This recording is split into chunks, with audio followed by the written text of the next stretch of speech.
The fluorescent lights hummed overhead in the Bureau of Land Management auction hall as rancher Garrett Walsh watched lot number 47 enter the sale ring. It was a scrawny bay foal, no more than 4 months old, with legs too long for its body and ribs visible beneath its dull coat. The auctioneer's voice echoed through the speakers, sounding bored.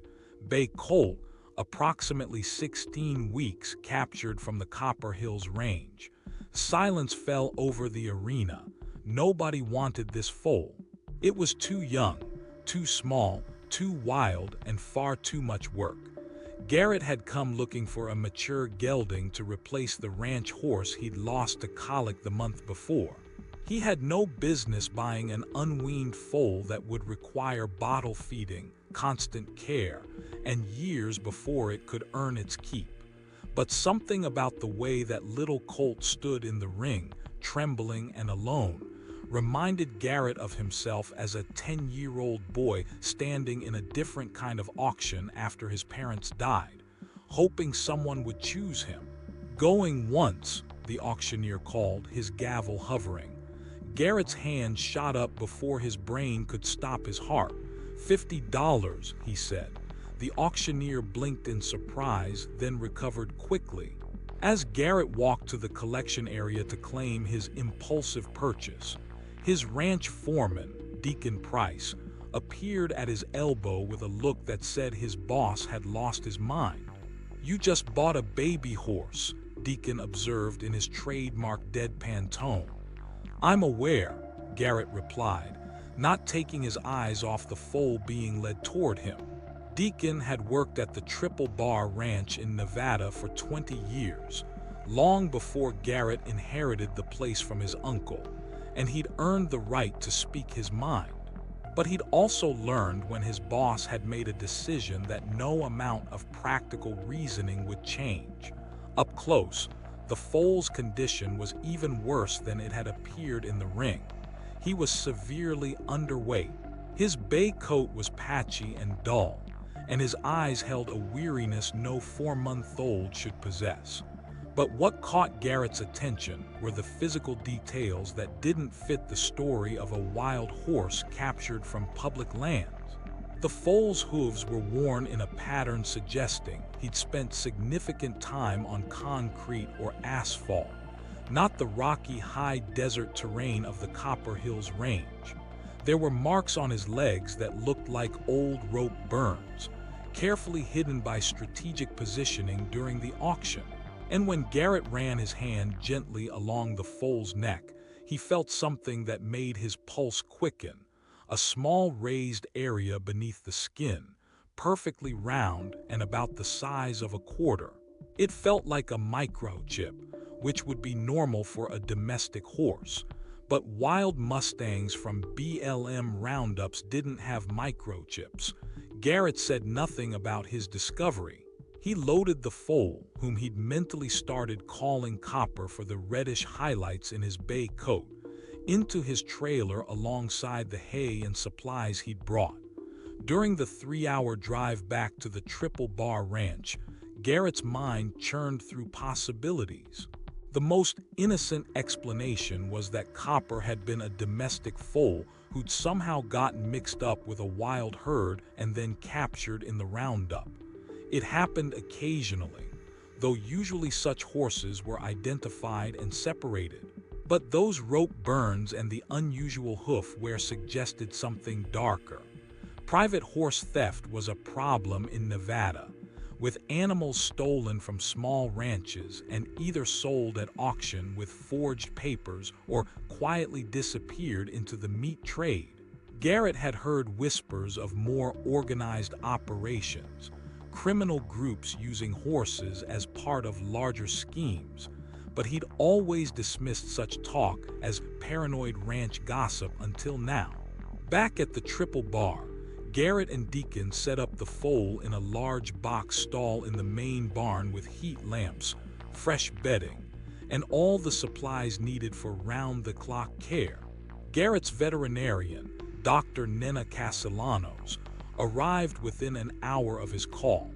She was a no-nonsense woman in her 40s who'd been treating animals in rural Nevada for 2 decades and didn't shock easily. But when she examined Copper, her expression grew increasingly grim. This foal is severely malnourished and dehydrated. She ran her hands over his body with professional thoroughness. These marks on his legs are definitely rope burns, relatively recent. And this, she paused, her fingers finding the raised area on Copper's neck that Garrett had noticed. Dr. Castellanos pulled a scanner from her veterinary kit and ran it over Copper's neck. Nothing registered. She tried a different scanner with the same result. Whatever's implanted here, it's not a standard identification chip. Garrett felt a cold certainty settle in his gut. Dr. Castellanos met his eyes. I can. But Garrett, if this is what I think it is, you need to consider involving law enforcement before we do anything. She's right, Deacon spoke up from where he'd been silently observing. Garrett knew they were both right, but something made him hesitate. If he called the sheriff now, Copper would likely be seized as evidence. The foal would be put in a holding facility while investigations played out, which could take months. In his current fragile state, Copper might not survive that kind of institutional care. Let's get him stable first, Garrett decided. Make sure he's healthy enough to survive whatever comes next. Then we'll scan that implant and see what we're dealing with. Dr. Castellanos didn't look happy, but she nodded. I'll come back tomorrow to check on him. In the meantime, he needs specialized formula every 3 hours, wound care twice daily, and constant monitoring. Over the next 72 hours, Garrett barely left the barn. He and Deacon took shifts, ensuring Copper was fed, medicated, and watched constantly. Slowly, the foal began to respond to the care. His eyes grew brighter. He started moving around the stall with more energy. The transformation was remarkable, but so was something else. Copper's behavior was strange in ways that went beyond normal foal skittishness. He was terrified of certain sounds. The distant thrum of a helicopter sent him into shaking panic. Truck engines with a particular deep rumble made him press himself into the corner of his stall. Most telling, he showed extreme fear response to men wearing dark clothing or baseball caps. Garrett, who wore mostly light-colored denim and cowboy hats, Copper tolerated. But when Deacon appeared one morning in a black jacket and dark cap, Copper went berserk, screaming and trying to climb the stall walls in terror. Whatever this foal has been through, Deacon said quietly after changing into lighter clothing to calm the horse. It involved men in dark clothes, probably trucks, possibly helicopters. That's not wild Mustang behavior. Garrett had reached the same conclusion.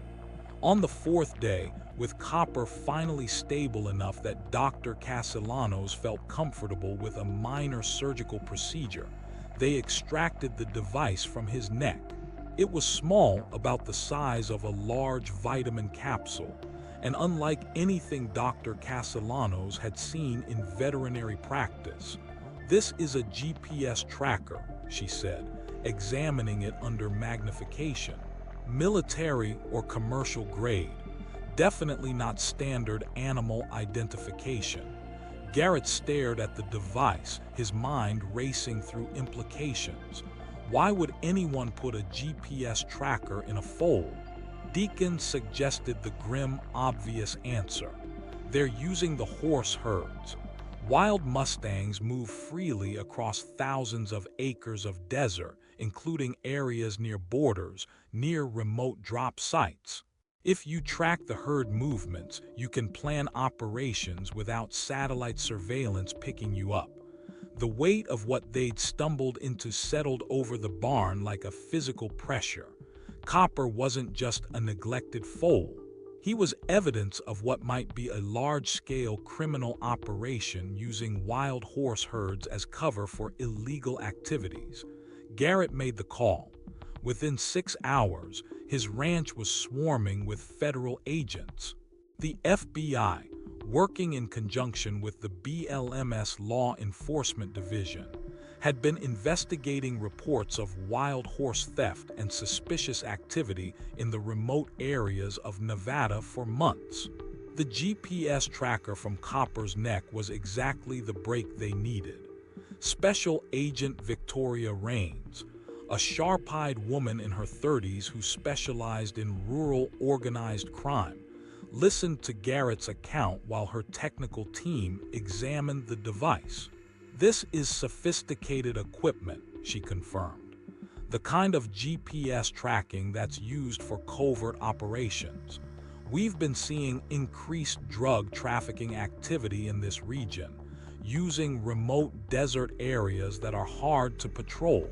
Agent Raines explained that drug cartels had been evolving their methods, moving away from traditional border crossings toward more sophisticated operations in the vast empty spaces of the American West. Wild horses provided perfect cover. Their movements were natural and expected. Law enforcement wouldn't look twice at disturbed ground or fresh tracks if they thought it was just Mustang herds migrating. But if you implanted trackers in young horses within those herds, you could monitor their movements in real time and plan drug drops, pickups, and transport operations around their natural patterns. "It's actually brilliant in a horrifying way," Agent Raines said. "Wild horses roam across hundreds of miles, including remote areas that would otherwise be flagged as suspicious if anyone went there regularly." Over the next several days, the investigation expanded rapidly. The GPS tracker's data was still accessible, showing movement patterns over the previous several months that aligned perfectly with known drug trafficking routes. More devices were found implanted in other horses that had recently passed through BLM auctions, all from the same Copper Hills roundup. The operation became clear. Criminals were capturing young foals from wild herds, implanting trackers, and releasing them back to the wild. They'd monitor herd movements and use that intelligence to plan operations. When the BLM eventually rounded up those herds, the tracked horses would be quietly reclaimed through proxies at auction. The devices would be removed and the horses disappeared, probably to slaughter to eliminate evidence. Except they hadn't counted on someone like Garrett actually caring what happened to an unwanted foal. The breakthrough came when agents traced the GPS device's data stream to a server farm in Mexico, which led to arrests across 3 states. The operation had been running for over 2 years, moving millions of dollars in illegal narcotics through the desert while using wild horse movements as camouflage. Copper's tracker alone had documented over 50 suspicious events that correlated with known drug seizures and dealer arrests. The little foal that nobody wanted had become the key witness in dismantling a multi-state trafficking network. But the victory came with complications. As the investigation's star witness, Copper technically belonged to the federal government as evidence. Agent Raines was apologetic but clear. "We'll need to keep him in federal custody until all the trials are complete. That could be 18 months, maybe more." Garrett felt his chest tighten. Copper had been at the triple bar for 3 weeks now. The foal had gained weight. His coat had developed a healthy shine. And most importantly, he'd begun to trust again. Putting him in an institutional holding facility would undo all that progress. "There is another option," Agent Raines said carefully. "In cases involving animal witnesses, we sometimes allow private custody with strict oversight. If you're willing to keep detailed records, allow regular inspections, and guarantee Copper's availability for any court proceedings, we might arrange for him to stay here." It would actually be better for the prosecution. We can document his ongoing recovery, show the jury the physical evidence of what these criminals did to an innocent animal. Garrett agreed immediately, and the arrangement was formalized. Copper would remain at the Triple Bar Ranch under federal oversight, with Garrett serving as his legal guardian until the completion of all criminal proceedings. As months passed and the legal machinery ground forward, Copper continued to heal. His physical recovery was impressive, but more remarkable was his psychological transformation. The terrified, traumatized foal gradually became a confident, playful youngster. He formed a particular attachment to Garrett, following him around the ranch like an oversized dog whenever he was loose in the paddock. But he never completely lost his wariness. Helicopters still made him nervous. Dark-colored vehicles caused him to watch carefully until they proved non-threatening. The trauma had left permanent marks on his psyche, just as the extraction site on his neck had left a small scar on his body. The trials were media sensations. Federal prosecutors used Copper's story as the emotional centerpiece of their case, bringing him to courthouse steps for photo opportunities that showed the jury and public exactly what kind of callousness they were dealing with. Defense attorneys objected strenuously to what they called emotional manipulation, but the judge ruled that Copper was physical evidence and his presence was relevant. The lead defendant, a cartel lieutenant named Victor Salazar, made the mistake of smirking during testimony about the horse tracking operation. That smirk was captured by courtroom cameras and played on news broadcasts across the country, creating a PR disaster for the defense. By contrast, Garrett's testimony about finding Copper at the auction, about the tracker in his neck, about the terror the foal showed at certain stimuli was devastating. Prosecutors played video footage of Copper's reaction to helicopter sound, showing him panic and try to flee despite being in a safe paddock with Garrett nearby. The jury deliberated for less than 4 hours before returning guilty verdicts on all counts. When the final appeals were exhausted and the last defendant sentenced, Copper was officially released from federal custody. He was 3 years old now, no longer a scraggly foal, but a handsome young horse with the powerful build and intelligent eyes of his Mustang heritage. The bay coat had darkened to a rich mahogany color, and he topped out at just over 15 hands, slightly smaller than average but perfectly proportioned. Agent Raines came to the ranch personally to deliver the release papers. "He's all yours now," she said, watching Copper play in the pasture with several other young horses. "No more federal oversight, no more restrictions."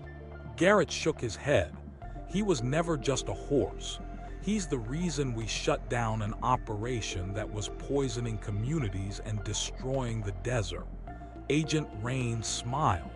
"Between you and me, the Bureau doesn't usually care this much about individual animals. But Copper's case changed some minds at the top.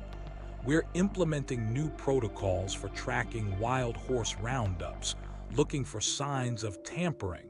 After Agent Raines left, Garrett stood at the fence, watching Copper graze peacefully in the afternoon sun.